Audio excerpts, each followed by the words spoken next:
Hello.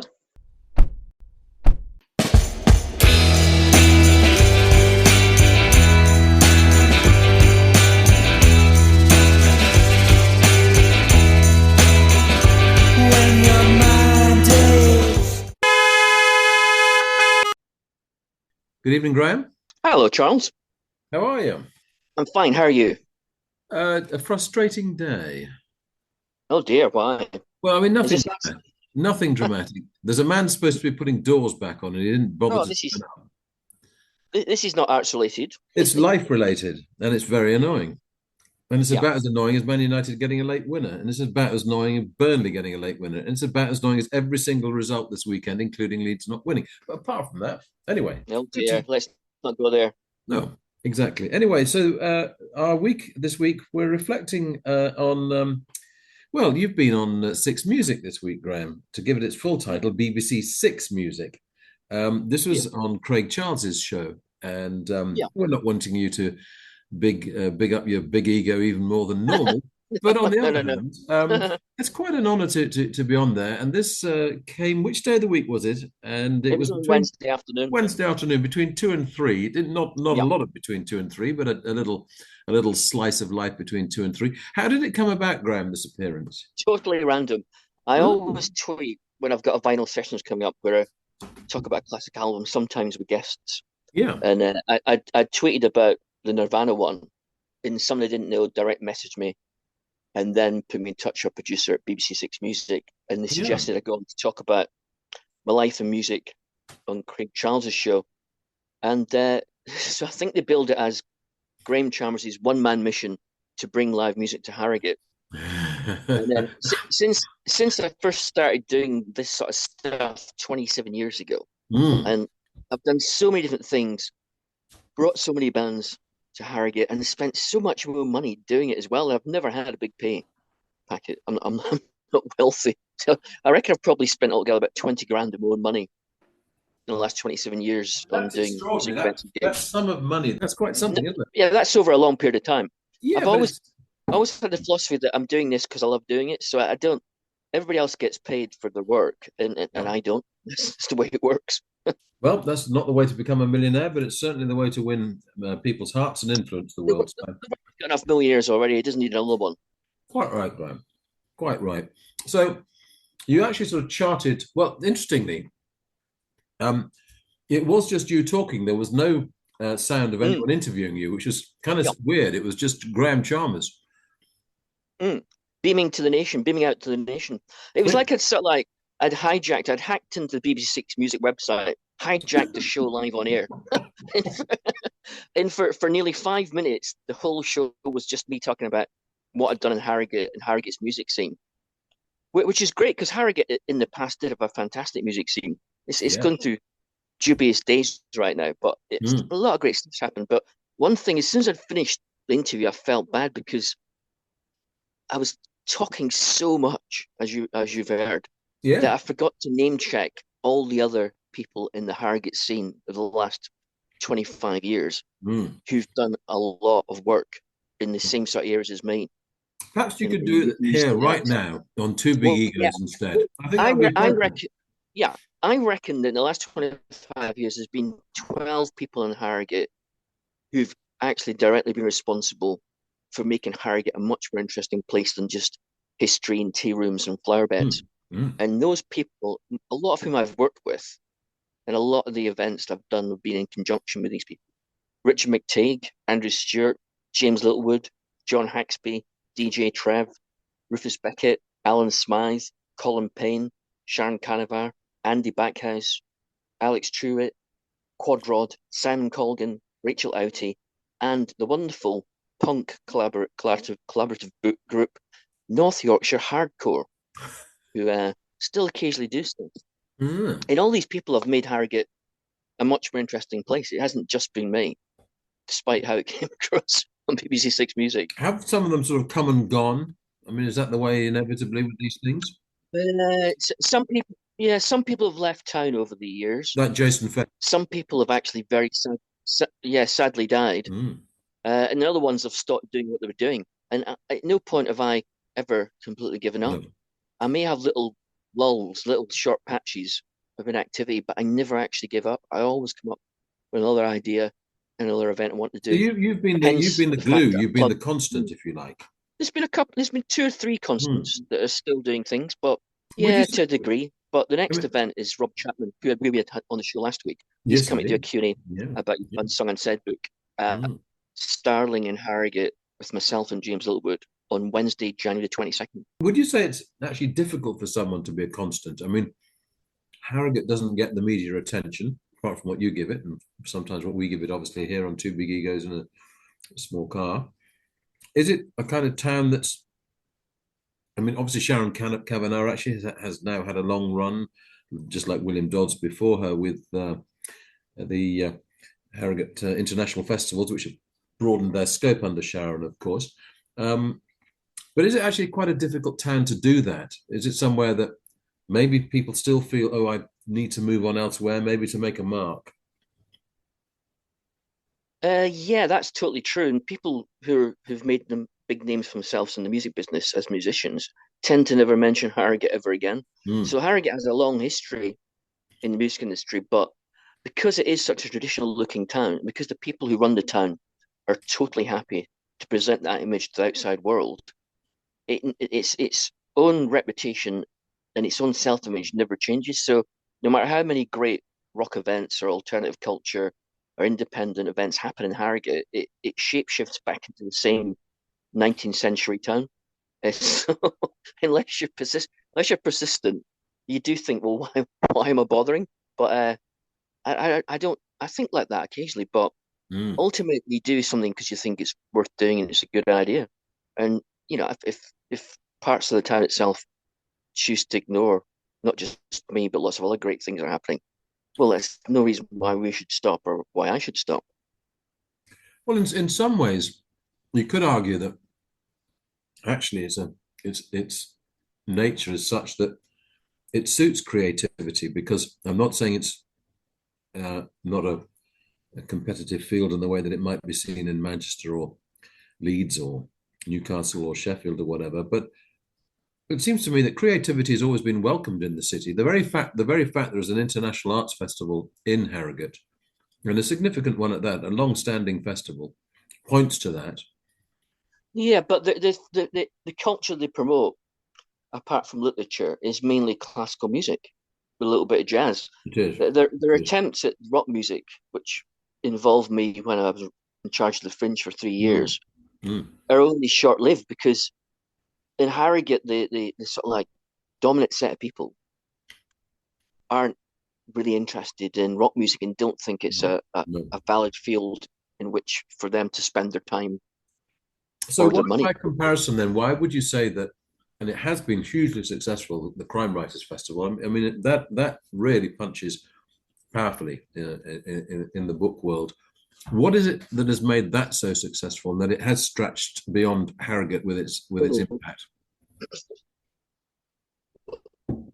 Well, first of all, they linked up straight away with the big publishing houses in London who publish Yeah. all the great crime novelists. And secondly, crime novels are completely establishment and completely normalist. Agatha Yes. Christie, I mean, who amongst the Massive, people massive who book sales like every year people with who like people who like tradition like Agatha Christie.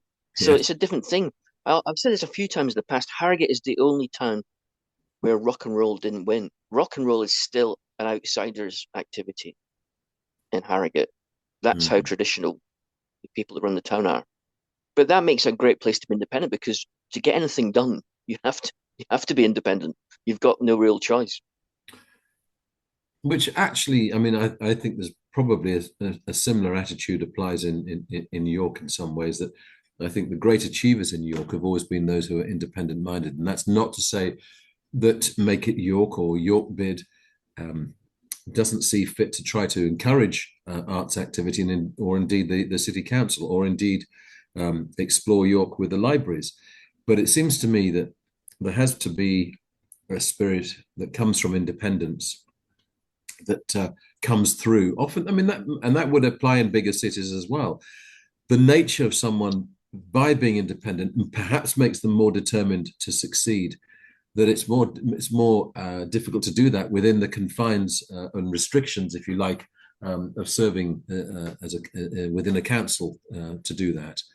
Yeah, but the difference is in bigger cities than Harrogate, there's a cultural infrastructure which isn't all traditional because cities by nature Yes, are more cosmopolitan and more outward looking. And yes, there's money in a city to back up yes, modern cultural activities and things like indie music. yeah. Which In there is not, Harrogate, which with is the not in town, Harrogate. there's No, not that infrastructure or the budgets no. or the grants. So it's a different situation. But I'm not complaining. I love doing it. So I mean, I think it makes the late Andy Stewart's gallery a splendid place. It makes Red House Gallery a splendid place. The thinking that outside the box that goes into such galleries, that's something that's very special in Harrogate. I think. I take the point that actually, there isn't the template there that exists in the way that it certainly does in Manchester, and it certainly does in Liverpool, and it certainly does in Edinburgh, and it certainly does in Glasgow. And that might be partly simply the size of Harrogate. But if you point out, the actual attitude is that rock and roll is still the outsider. Um, Maybe it makes well, artistic yeah, achievement forget in about the Harrogate Sex all. Pistols. Yeah, forget Yeah. about the Sex Pistols. In Harrogate, Bill Haley and the Comets are still looked on as outsiders. There's Well, I think. actually a big audience in Harrogate for proper old-fashioned 60s, 70s rock. Hmm. But they don't run the town, even though they do go to the Royal Hall and Harrogate Theatre to see the occasional, usually aging rock band. And there's always a good turnout in Harrogate for that. There's There's also a a there's a lot of thriving. there's a lot of rock history in Harrogate that Yeah. the town itself chooses to largely Choose, ignore. that's what's interesting, and you actually bring that to people's attention, both here on the Two Big Egos podcast, but also with the events that you do, and indeed when you ran the Fringe Festival. In terms of whether actually that's ever likely to change in Harrogate, I mean, by running the Fringe as you did, and you obviously had to do that in collaboration with Sharon Kavanagh, um, is it ever likely that Harrogate would take on a different attitude to it? Or is actually Harrogate so fixed in the way that it is that the image of Harrogate somewhere that you went to purify with the spa waters, and maybe that's the attitude overall to life? It's a cleansing place rather than a dirty place, if you like. If you think of the arts as being somehow dirty and contaminated. Well, yeah, I don't think the arts is dirty and contaminated, but yeah, it would take someone who was part of the establishment in Harrogate, a political figure or a business figure, who the establishment liked a lot, but who personally wanted to support more modern cultural activities and Mm, things like indie rock music. It would take someone of stature and, great personality that's mm. part of it already, who happens to like the stuff that the town's establishment quite largely ignore. But no So, one's come along like that, and no no. figure has come along that whatsoever. The people So who to get a Richard DeMarco, to get a the Tony establishment, Wilson would be difficult mm, in Harrogate. it's not impossible in theory, but it's highly unlikely Mm. because the people who make up the people who run the town don't tend to be anything like Tony Wilson or No, Richard DeMarco. no, For better or worse, they're just not that sort of person. So no. there's no point in hoping for a miracle. That's that you can't really proceed on that basis. Now, rumours, Graham, that you may be returning to BBC Six Music, not to present a show, not to take over Yeah, from Charles, but yeah, there yeah. could be another appearance. Possibly, but I'm not going to like talk it up because you never know what's going to happen. And at the end of the Okay, day, it's that's it's fair a real enough. privilege to get onto the world's greatest radio station. It is the Yes. best music Yeah. station in the world. And So I for me to get on once is already extraordinary. So absolutely, I'm and I, I have I'm forgiven not you going for to the push fact my luck. you did But mention two big egos in a small car, but actually you only mentioned one big ego, which is yours, and you left the other huge ego out. But I will forgive you for was that. that you by any chance, Charles? It was me by Oh, large chance. oh dear, a bit of a sore point there. Not at all, Graham. I was not worthy of a mention in this. Absolutely, you met the very fact that you mentioned this podcast at all, Graham. Just briefly on this podcast, 98% increase in listenership. Yeah, in the last year, that's pretty damn good. That is. So, can we please say thank you to our 98% increase in listeners? I think that's a tremendous and fantastic. Anybody who listens to our podcast is, first of all, to be thanked, secondly, Exactly. congratulated, and Yes. thirdly, to be described as someone of good taste. That's how that's the ultimate tribute. You've Yeah, got I the mean, good taste to listen to this podcast. absolutely, and we do. We really, really, obviously appreciate it. It's a hugely competitive world for podcasting out there, and we're just grateful to There's receive so those much people. talk. There is so much talk about. Let's have more talk. Yeah, yeah, yeah. Anyway, I Graham. think we should do a podcast about podcasts. We Well, should review podcasts. There must be there you one are. already like that. I Must be. think that already exists. I think the reviewing. Well, there's always those things that say these are the podcasts you have to listen to this week. Then I go and try them out. Then I Why get disappointed by a lot of them. why don't we do a podcast where we review the podcast review podcast? I can see absolutely no merit in that, Graham, nor any chance of even a micro increase in listenership.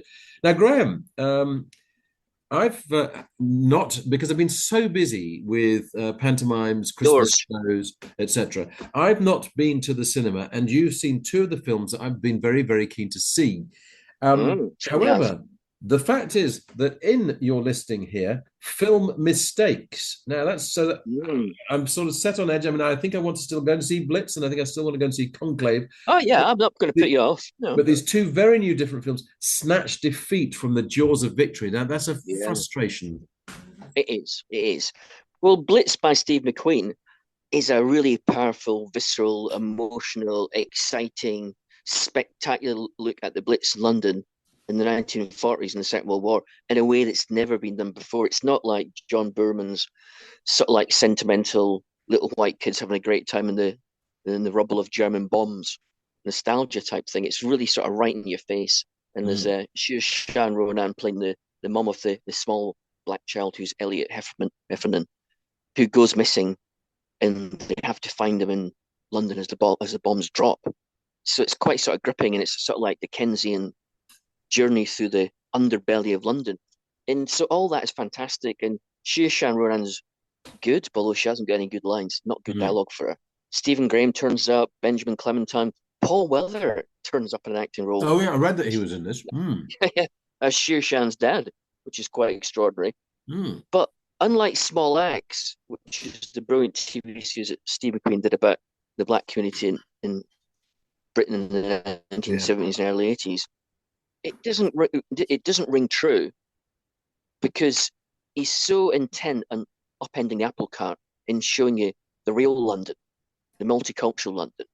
It doesn't ring true because London wasn't a multicultural place in the No, 1940s, no. and the dialogue's all pretty obvious, and Saoirse Ronan's character isn't developed. She's just like basically, she's got an independent spirit, but she basically acts just like a mum, and so there's no great lines for her, and so you end up getting caught up in the emotion of the film, but your brain isn't really engaged much at all after the early scenes. The script just isn't good enough to carry So off the power of the film. I think the blunt question to ask here, Graham, is why has Steve McQueen made this film? I mean, absolutely with Well, Small Axe, you completely understood why he made each of those stories. With this, it was if you think there's something that's even the construct of the film sounds to me to be flawed. no, but he is right. I mean, during the Blitz and the Second World War in London, crime rose, post Yes, office robberies rose. yes, People yes. didn't all help each other. There was No, a lot of politics involved. There was a lot of snobbery. Britain's got a rosy view of the Second World War, which it refuses to let go of, yes. and it's not entirely accurate. So he's Mm, got a legitimate reason to make this film, entirely right to make this film. I just think it's not been thought through properly. mm. He's got caught up in the passion for the project, and he hasn't stood back quite enough. But it's certainly a powerful film, so it's not like I'm saying this is a bad film. It's No, definitely not a bad film. no. It's just by Steve McQueen's high standards, it's got flaws, which is exactly the same as Conclave. Conclave also has a couple of glaring flaws. So, Conclave, just remind listeners of the story behind this film. Of course, Rafe Fiennes, of course, is in this film. Set in Rome, set in the Vatican, is that right? Yeah, it's the death of the Pope. So all the bishops Hmm. and cardinals turn up to elect a new Pope, and it's all about the political machinations behind the scenes inside the Vatican as to how they pick the new Pope. So it's basically like a sort of like spy thriller, sort of Tinker Yeah. Tailor soldier bishop meets sort of like Wolf Hall. because it's also Yeah. about Ray finds his character is trying to do the right thing. He's trying not to scheme. He's trying to be fair to everybody, and he's trying to get the right outcome in a fair way for the church. And so it's combines like Wolf Hall meets Tinker Tailor Soldier Bishop, and it starts off so brilliantly. Like the details are so great, the characterization is so great, the acting's fantastic. Him and Stanley Tucci, and you're thinking Mm. like, oh, and also Isabella Rossini, who's very Rossellini. good at Mm. Russell Mm. Rossellini, yeah, who's very Mm. good in it as well. It's just a treat to watch, and you're really enjoying it. And you think like, oh, this is a great film. But then after the first half of the film, the plot lines start to like run out of steam a bit, and then just as you're beginning to doubt the film, it then has a surprise ending with a ginormous twist. A twist that without giving that twist away, what's the effect on the film of the twist? Well, all good stories in films or in books or in plays, the ideas they start off with have to be redeveloped right through the film and then end in a coherent fashion, Yes. unless it's sort of slapdash, crazy, the world's a mess, chaotic type film. That's all right. Mm. But neither Blitz nor Conclave are those sort of film. They're all well thought out and structured. So the ideas you start with have to be developed, and it doesn't do it as badly as Blitz does. But Conclave at the end forgets about its original ideas and chucks things in which, quite frankly, don't make any sense. And Mm. so it's like just as you're thinking it's a really good film, suddenly the story goes a little bit AWOL. And I'm not going to reveal what the ending is because it really Mm. is it's quite a Who shock. directed Conclave? Who directed it? That's Edward Berger, who also directed a film you enjoyed a lot, All Quiet on the Western Front. Oh yes, He's a yes. German-Austrian director. Yeah, It's yeah. got Well, some Oscar standing. winner. So Oscar winner. Yeah. it's a genuinely very good film. Yeah, it's just the story goes missing towards the end. My curiosity, because I haven't seen the film yet, is why it is called Conclave. Conclave is when you get all the bishops and cardinals together, So and they're that's the in secret formal until they meeting. get a result. Yeah, Yeah. until they get a result, and the Vatican releases different smoke each day. So our world isn't allowed to know what's happening inside. They don't broadcast it live as they're debating and scheming and arguing. You get a different color smoke for how it's doing, and Yeah. eventually you get the right color smoke, which reveals there's a new pope. So the conclave is that private gathering, like almost a mini parliament. In the trailers for the film, I thought the cinematography, the color palette looked really, really striking. What about that Yeah. side of the film? Well, I mean, it's obviously all very religious, but the Mm. costumes are fantastic. The scenery is great. The settings, it's just it's a class film. And that's why I got annoyed with the ending, or even the Yeah. last 10, 15 minutes, because it was so good. I thought, oh, why have you done this? Ruined this. So I'm just judging it by its own high standards. But the Sure. reason I don't think I'm being negative is if you think about a classic film like Roman Polanski's Chinatown, which came out in Yeah. 1974, was a huge commercial hit and won loads of Oscars, Mm. starring Jack Nicholson and Faye Dunaway, Mm. written by Robert Towne, the great Robert Towne. Mm. If that film had ended, if Chinatown's ending had involved Jack Nicholson actually going off in the sunset and marrying Faye Dunaway, and Mm. John Huston losing his evil battle to be the evil ogre that he is, well, it wouldn't have been a great film. It would have No. been a film that had great moments and a lot of talent, but it would not have won all the Oscars. So that was a film. All the great films follow the logic that they've set for themselves to the very end, and that's why they're great films. A film going experience, when it's frustrating, does it ultimately, was there enough in this film actually to still have made it well worth seeing, even if you have ultimate frustration in how it ends, that there's sufficient merits within it? Yeah, if Conclave was to come on television, Mm. I would watch it again because it's so good. But then the last 10, 15 minutes, I go off, make a cup of tea, and I come back for the credits. I just Fair ignore enough. the last 10 minutes altogether. Fair enough. Yeah, yeah. But So if you Graham, haven't seen it, you need to see it just to get the surprise. well, it's the next film that Celestine and I are going to see. It's on it's our top of our list to see at the moment. So we look forward to it, and let's see how I feel about the ending. Whether I have those same frustrations. So Graham, we've talked quite a lot through the year, the progress of your book on Chris Simpson and Magna Carta. And in principle, there are two new books coming up in 2025 that you'd like to mention. One of which is your own. One of which is blowing your own trumpet, which is fair enough. Classic. Blowing your own trumpet, but equally, You mentioned two new books are coming up. We'll close with yours because Mm. we're going to have a reading from yours as well. So, but let's just mention the other one as well that you know that's coming up that's caught your eye. Well, coming out in Heinemann Hutchinson, or is it Hutchinson Heinemann? I can No never quite relation, remember. by the way. Yeah, yeah, yeah. It's no, it's Robin Cowan who wrote the fantastic Common Ground set in Harrogate, and it was voted like readers' favorite all-time book about nature by Mm. BBC in a BBC poll. So he's a big nature writer, Rob Cowan, as well as being a great poet. And his new book, which he spent years doing, is a massive, sprawling masterpiece called The North Road. And I've seen an advanced copy of it, Yeah. and he walks the whole 400-mile journey of the A1. And as he walks Mm. it, he tells not only the story of the road, he tells the history of things that happened around the road, on the road, and he also ties that into his own personal story. So it's a multifaceted, typically Rob Cowan, very ambitious, hugely entertaining book, and that's coming out next year in the North Road. We of course had him as a It's a guest better book on. than mine. We It's an had him as a amazing guest book. on Two Big Egos, of course, didn't we? Yeah, yeah. When Compared to my book, I'm doing Please Please Me, and he's done the White Album for Sergeant Pepper. it'd be good to get him back on again, perhaps, to talk about the book when it comes Yeah, it's a out. good idea. I think that'd be Mm. lovely to do that. So, Yeah, right, well, we'll look at. Just give me that title again, Graham. it's called The North Road by Rob Cowan. Which, of course, is the original name for the Mm. A1, the North Road. Exactly. Yeah. Now, far more significant, Yeah. progress of the book on Magna Carta and Chris Simpson. Yeah. Remind us of the title. Remind us Well, briefly that's to of the be story behind decided. this. Yeah, I need to Ah, talk to Chris. Chris yeah, is now 82. I need to yeah, talk to him about the title. We're now tweaking the book because I think he's on chapter 6, yeah, where he makes little corrections and little suggestions. Not yeah, many though, and which is quite reassuring that he's not yeah, actually yeah, making many changes, and we're tweaking it as we go along. So I thought I'd read a little bit of the intro, very short, yeah. and then a little bit of the second chapter, which is about his childhood in the Dales, because he's a real Yorkshire figure, a Yorkshireman who saw the world and didn't quite conquer the world, but he's made quite a big impact, although no one actually remembers inside Britain itself. Yeah. So here it goes. This is from the intro. Mm. Now almost forgotten figure in the UK, but it's a different story abroad.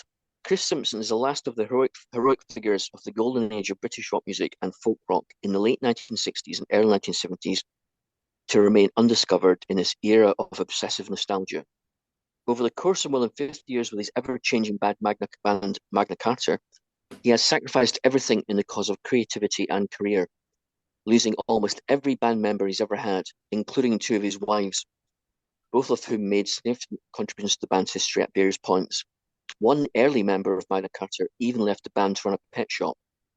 But his precious few years in the spotlight in the early 1970s are rich in memorable anecdotes from encounters with the likes of David Bowie, John Lennon, Mark Bolan, and George Harrison, the poet Robert Graves, Princess Margaret, Scotty Moore, Hollywood icon Elizabeth Taylor, Jimmy Savile, and even on one unlikely occasion, PLO leader Yasser Arafat. Ah, Since his slow decline, since his slow descent into commercial decline and obscurity in the UK at least, Chris Simpson's story has turned as a testament to the power of endurance, and what a story it is. mm. Then chapter 2 begins. Middlesmoor and Lofthouse, Hamswaite and Greenhow, Grassington and Gouthwaite, Nidderdale and Ramsgill. The various names of the Dale Summit are telling a story, as in the grassy hills and streams around his family's old stone cottage, the wind in his hair, skies in his head. Despite being born in a town, and a prosperous one at that, his early years in the 1940s and 50s were spent in the refuge of the country, almost as a child of nature. Mum said I was a very sunny child with a warm nature, Chris said. I was so susceptible to beauty. I adored the seasons, playing at the old apple tree, trying to catch trout by hand in the beck. Yeah. I would get emotionally drunk on the sheer delight of a certain kind of day when the seeds were blowing in the wind and the breeze would whip across the hilltops. Viewers of the TV series of James Herriot's All Creatures Great and Small books, who've never set foot in the Dales, look back on those days with cozy nostalgia. But they were never ravaged by the winds or struggling outdoors under a weak winter sun. The beauty of the world Chris spent his youth in was unvarnished, one vulnerable to the elements and the changing whims of the weather. Low-lying hills crisscrossed by dark ribbons of dry stone walls, punctuated by the occasional ruin of a derelict farm. shadowy slopes rising to a desolate moor or craggy top or a crumbling limestone pavement. For Chris, living in that time in that world, it felt as if a sense of the past was always present. Mm. To this day, he believes his childhood home was haunted. There was an incredible feeling in our house of the people that had been there before, said Chris. Mm. Parts of the old cottage were very old. The cellar was hewn out of the solid rock below. I have felt presences at times, strange voices, sudden drops in temperature, footsteps from nowhere. One day I saw a ghost by the old apple tree in the middle of driving rain on the hilltop. Another time when I was in the house, I had the feeling someone or something was looking over me. I looked up and saw a pale old man wearing Highland dress. My first thought was, what's he doing in my house? Then he turned round and walked straight through the bookcase, disappeared. It was a bit disconcerting, but it wasn't frightening. Mm. Mum thought they were ghosts, but Dad thought it was complete baloney. So that was a bit of chapter 2, his childhood. I mean, that's Yorkshire houses can be like that. Even Dole Bank has that feel to it. Mm.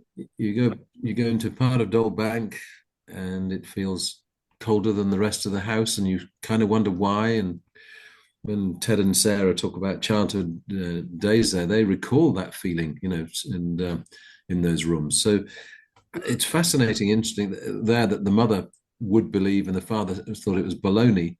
Mm. I think it's entirely feasible in I think buildings like interesting though is the effect on his music and his that. lyrics, because Absolutely, yeah, yeah, he's a great believer not just in the glory of nature, but the mystery of nature. He's not yes. someone who just paints pretty pictures of how nice it all looks. Yeah. He believes there's a real mystery in nature, and it's all wrapped up in history and heritage and the past, the ghosts Mm, of the past. mm. So the book is there not to tell his life story, but to show how the music was created, where the music and his lyrics and his imagery came from in the first place.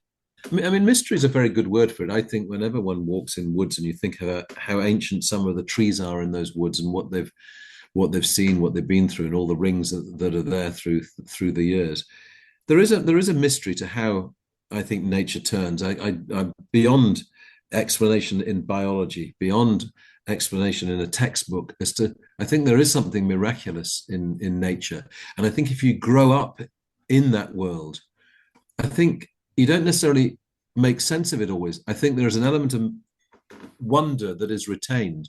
When I go back into Mm. bluebird woods, I absolutely feel that. I don't necessarily feel I can explain them even. I just know there's something magical and mysterious about it as well. And I actually wouldn't want to be able to explain all this. Why we have such beauty? Why is it there? How come it returns every time? How come a snowdrop is there every year? I think there's a miracle in that as well. And there is, Yeah, but Chris is also a grammar school boy who went to yeah. study at King's College in London.